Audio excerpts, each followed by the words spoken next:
dependencias que caracterizan nuestra actual sociedad. Exacto. Vicios y dependencias, qué interesante. Hazme una referencia. Bueno, cuando lamentablemente un ser humano ingresa a la droga, por supuesto se vuelve dependiente. Y es una dependencia morbosa que, por favor. que no impide que el dependiente busque cualquier medio para satisfacer su necesidad, ¿no? Entonces, es un círculo vicioso altamente peligroso. Por eso es que... ¿Cuál? El de la dependencia y el del contacto continuo con los proveedores, ¿no? Ese es el problema, porque los proveedores son gente que literalmente no tienen corazón. Ellos van a la comercialización justamente para obtener sus ganancias, que son cuantiosas, y no les importa destrozar una vida, no les importa causar un mal que quizás sea irreparable. Entonces, eso es lo que hay que tener cuidado, ¿no? Que los jóvenes, desde la niñez, adolescencia y la juventud, inclusive en la adultez, hay que crear un criterio estable, fuerte, de prevención contra las drogas. Y no tener esa soberbia de decir, no, yo voy a probar las drogas y voy a salir inerme de esta situación. Eso es altamente peligroso. Ya. Vamos a ver, la educación de los padres, el relacionamiento con los hijos, la incidencia de la droga y la infidelidad conyugal. ¡Wow! Que esto Sí. es un... Es un tema muy... Pero además es, ¿cómo dice? Cuando mezclas varios elementos... Exacto, porque esos elementos justamente los he entremezclado porque son consecuencias. ¿La fidelidad conyugal puede ser fundamental para que un hijo sea o no adicto? Exactamente. La fidelidad conyugal enseña el valor de la fidelidad. Y cuando uno es fiel a algo que ha elegido y se comporta fiel cuando no lo ven, entonces es un ser humano estructuralmente muy bien formado. Y va a ser muy difícil que caiga en la dependencia de las drogas.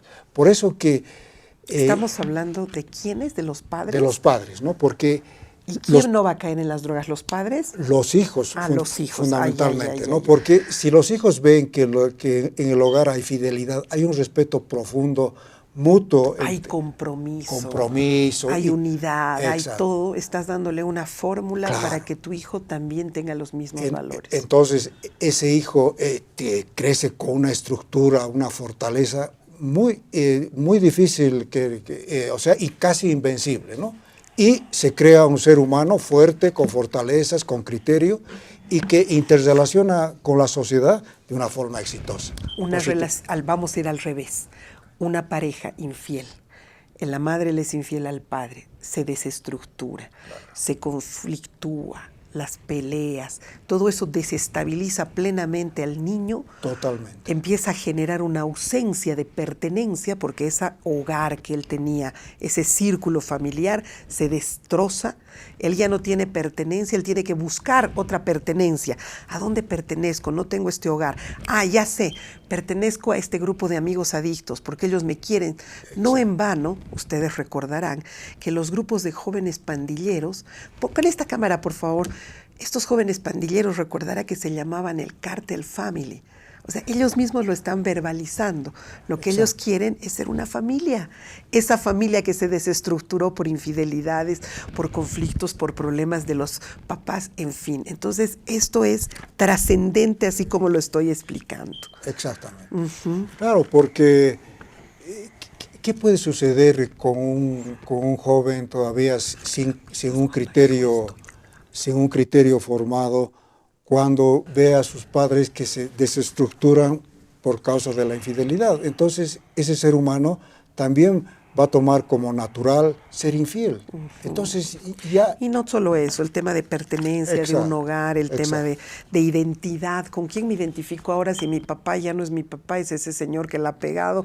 O esta señora ya, ¿con quién me identifico si esta señora lo ha engañado a mi papá, está con otro señor? Es decir, desbaratas absolutamente todo en las cabecitas de tus hijos. Tú la has pasado bien, pero en las cabecitas de tus hijos.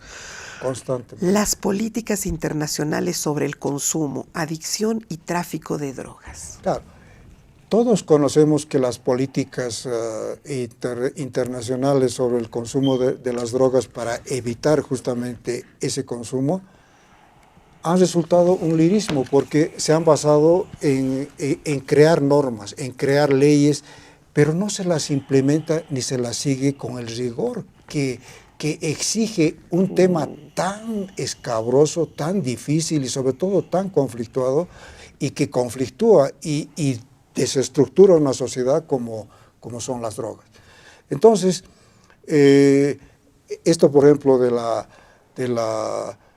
las sociedades que, ¿cómo pueden regirse correctamente? Hemos visto que leyes draconianas contra las drogas, etcétera, no dan el resultado. No dan resultado, eso, claro, justamente eso es lo que yo exalto, y lo único que realmente, sin ser una normativa legal, es la educación. Cuando se educa bien a la juventud y se le da esa fortaleza de criterio, de valores, ese muchacho está prácticamente... como se dice, blindado. Esa es la palabra exacta. Es increíble, ¿no? Porque nosotros creemos que las políticas, los gobiernos van a blindarnos. No es cierto. Al contrario, los gobiernos, ya hemos visto en muchas partes del mundo, están involucrados en las drogas. Ahora le vendo a Europa, ahora se acaba Europa, ahora llega otro gobierno, le vende a Estados Unidos porque ya se han abonado con los gringos. Es decir, ya no crean ustedes en eso de que los gobiernos se van a hacer cargo. La responsabilidad es nuestra. Los gobiernos son parte de eso y están también buscando sus negocios, cuáles son sus nuevos mercados, en fin, o sea, estamos muy lejos de la realidad. Exacto. La comunicación y el diálogo con los hijos, el capítulo 5. Eso es fundamental, ¿no? ¿Qué es lo que sucede generalmente en los hogares? Tenemos a padres demasiado atareados que no se preocupan con la meticulosidad y la disciplina necesaria en la educación de los hijos. Toman como una rutina el que tienen que trabajar, el que tienen que despedirse en forma temprana en el hogar, pero no se genera ese diálogo que fortifica esa unión de padres a hijos. No se dilucidan esos problemas que ese ser humano en crecimiento está teniendo, porque no tiene recipientes que deberían ser los padres, ¿no?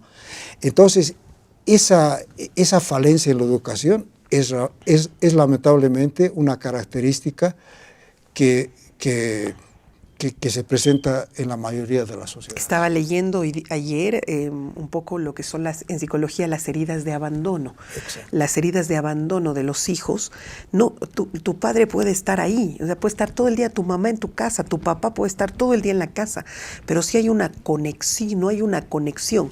La mamá puede estar con el celular, el papá haciendo sus cosas y no hay una interrelación real con los hijos. Ese niño crea una herida de abandono y se siente invisible por el resto de su vida. Y si las drogas lo visibilizan, entonces él recupera aquella atención que hubiera querido. Hay hijos que se enferman para llamar la atención de sus padres. Hay hijos que entran a las drogas para llamar la atención de sus padres. Entonces tú no puedes creer las cosas que la cabecita de ese niño puede estar haciendo solamente para que tú te contactes con él. Porque como estabas tan ocupado, no has tenido tiempo de sentarte y mirarlo a los ojos y realmente conectar.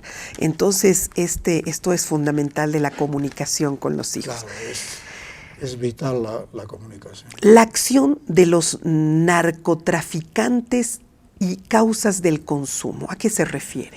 Bueno, la acción de los narcotraficantes, como habíamos visto hace un momento, es realmente Es cruel. como el capítulo que decías Claro, antes, ¿no? es totalmente cruel y no tiene reparo en la edad, Claro, en la por supuesto. situación, ni en ni las fortalezas ni debilidades que pueda tener un ser humano en crecimiento. Entonces, ellos van justamente a su negocio. Y no, como decíamos, no les importa destrozar una tierna vida, pero con Una generación. una generación, ¿no? Entonces, por eso es que la causa fundamental para el crecimiento de las drogas es justamente ese abandono que existe y la ausencia de diálogo. Los diálogos tienen que ser riquísimos entre padres e hijos para crear ese vínculo que nunca se va a destrozar, solamente en la muerte de cualquiera de los sujetos. Las inversiones en publicidad contra la droga, una broma, ¿no? No Claro. hay. Eso es una quimera, ¿no? Porque se hacen inversiones y se crean eslogans de no consumas la droga, etcétera, pero eso, digamos, no tiene el efecto que se busca y, sin embargo, se invierten enormes cantidades de dinero cuando ese dinero debería invertirse en educación, Y eso es donde yo insisto, ese es el punto fundamental en el cual yo me centro para darle realce fundamental a la educación. Es muy triste, ¿no? Porque es impresionante. No hay nada de inversión de publicidad en contra de las drogas. Sin embargo, hay una inmensa cantidad de inversión de producciones televisivas sobre las drogas. Exactamente. Tú pones en cualquier canal La Reina del Sur, el narcotraficante no sé qué, sin esto no hay paraíso, todo relacionado a telenovelas de la vida de los narcotraficantes. Ellos sí están invirtiendo muy bien para mostrarle a la gente lo bien que viven, lo maravilloso que lo pasan, cómo han hecho su fortuna. Ellos están invirtiendo, pero nadie más invierte en decirle no a las drogas a los jóvenes. El otro día un niño de como 8 años me dijo, he visto en Netflix la vida de Pablo Escobar, yo quiero ser como él cuando sea grande. Qué buena inversión están haciendo en medios de comunicación los narcotraficantes para dañarle el cerebro a los niños desde tan pequeños. Pero inversiones para ayudarlos a que no crean en eso, no hay. Medidas para que se corten ese tipo de series para un país, no hay. La ATT no hace nada con las telenovelas de narcotraficantes, debería suspender, debería sancionar, pero bueno, así la droga invierte más. La droga invierte más e invierte más efectivamente, ¿no?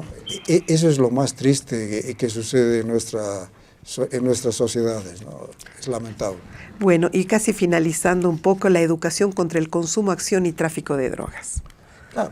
Vuelvo a reiterar aquí que La educación. la educación es fundamental, ¿no? Cuando el niño recibe los fundamentos esenciales de la educación para que ese espíritu comience a crear una propia visión de la vida, unos criterios que ya son formados porque tienen una orientación sana, entonces ese ser humano está bien encaminado.